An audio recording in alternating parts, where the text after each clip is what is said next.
අපේ ගෙදර වීගෝ එතන ඩොකියුමන්ටරි සීරීස් එකේ අද 6 වෙනි එපිසෝඩ් එක. ඔයාලට මේ සීරීස් එක 4K 60 fps බලන්න ඕන නම් අපේ කොකොනට් ෆෙලෝ YouTube channel එකත් එක්ක සෙට් වෙන්න. අපි එදා ගලපු වී ටික අපි ගෙනල්ලා තියෙනවා ට්‍රැක්ටරේ පේනා පිටිපස්සේ. අපි මේ වෙලගාව ඉන්නේ. අපිට දැන් තියෙන්නේ පැරෂූට් ක්‍රමයට මේට් කි වෙලට ඉන්න.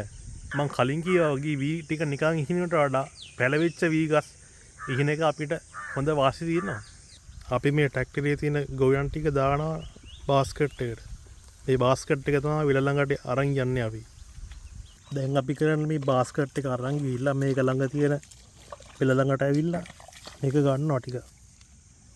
ඊට පස්සේ මේක විසිරවලා හරිනවා තනින් තනට. මේකේ අර යටපැත්තේ මඩ තියෙන නිසා